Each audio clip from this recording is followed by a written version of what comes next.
Welcome back, guys, to our second tutorial on the measures of location. Again, measures of location just being a fancy term for our mean, our median and our mode. These can also be called the measures of centrality. Okay, what we're looking at today is when we have to find the mean, the median and mode of a frequency table or a grouped frequency table. So you should see this question in your notes in front of you and example 5 in your notes in front of you, and we're going to be going through them nice and slowly, bit by bit. So example 4 here says a test consisted of 10 questions, 1 mark per question and 0 for an incorrect solution. The table shows a class's results. So we have the marks from 3 to 9 and the number of students who got each mark. So for example, 3 people got 3 marks, 2 people got 4 marks. So in total here there would have been 8 marks. How many students were in the class in total? Well, if I want to find the total number of students in the class, I just need to add up the number of students in the bottom of our table here, which means I just need to add up 3 and 2, which is 5, and 6 is 11, and 10 is 21, 0 is 0, 3 is 24, and 1 is 25. So there's 25 students in total in our class here. Then it says write down the mode of the data. Well, the mode of the data would be the mark that occurred the most. So I can see 3 people got 3 marks, 2 people got 4 marks, 6 people got 5 marks, 10 got 6, 0 got 7, 3 got 8 and 1 got 9. So even though 9 was the highest mark achieved, most people achieved 6 marks because that was 10 people. So our mode would actually be 6 marks. Okay, because that's the one that was achieved the most. The next bit says to calculate the mean mark per student. Now, to calculate the mean mark per student for part 3, I'm going to have to go onto a separate board here, but it's important that we can still see the numbers. So I'm just going to move this one up here, and we're going to do our calculation down on this board down here. So to calculate the mean mark per student in a frequency table like this for part 3, what we actually need to do here is we're going to take the mark achieved and how many people achieved them. So for example, 3 people achieved 3 marks, plus 2 people achieved 4 marks, and we're going to do this to each number on the table and then divide by the total number of students. So 6 people achieved 5 marks, 10 people achieved 6 marks, plus 0 people achieved 7 marks, so I don't need to use this one. 3 people achieved 8 marks and 1 person achieved 9 marks. All divided by 25, as there was 25 people in total. So the top line now I'm going to put into my calculator. So 3 by 3 is 9, plus 2 by 4 is 8, plus 6 by 5 is 30, 10 by 6 is 60, 3 by 8 is 24, plus 1 by 9 is 9. So on top I have 140. Divided by 25, as there was 25 people in total in the class. So divided by 25 gives me 5.6 marks, which, guys, we know isn't an option, so we need to round it to the nearest, which is 6 marks. Okay, if we hadn't already found the total number of students in the class, again, all we would have done is added up the bottom row in our table to get this 25. Okay, the next part here says how many students scored better than the mean. Well, we saw that the mean mark was 6 marks, which means anyone from here above scored better than the mean. So I can see that 3 people scored 8, which was better than the mean, and 1 person scored 9, which was better than the mean. So in total, 3 plus 1 is 4 students scored better than the mean. Now, the next one asked me to find the median mark. Well, we know that we have our formula for the median, which is a half by the number of pieces of data plus 1. So in this case there's 25 because there's 25 students. So we have a half of 25 plus 1, which is 13. So our 13th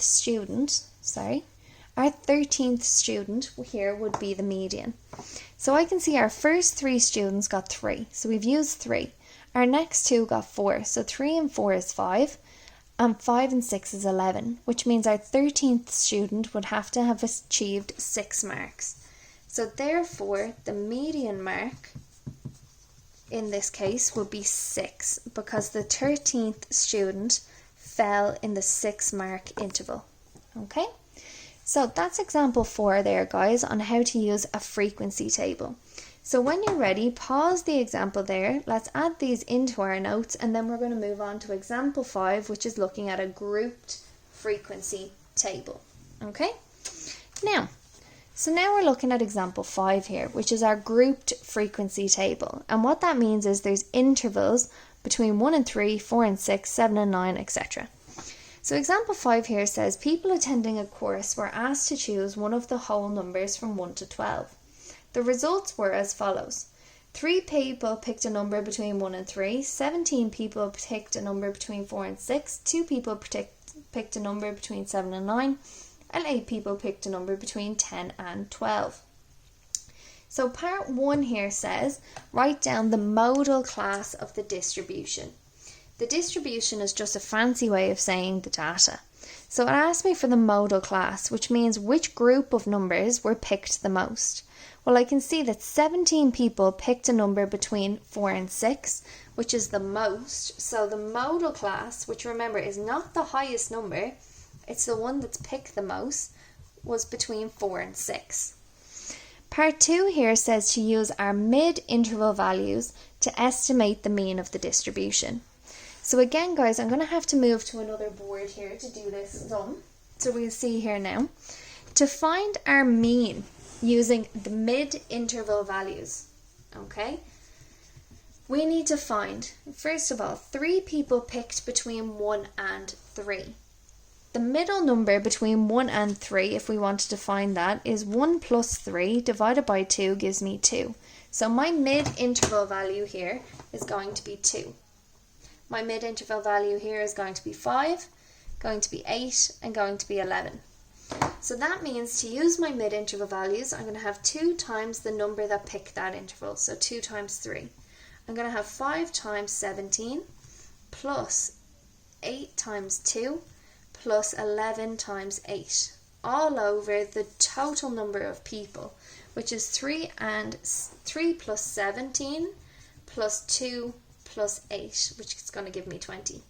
So on the bottom here, I'm going to have 20 people.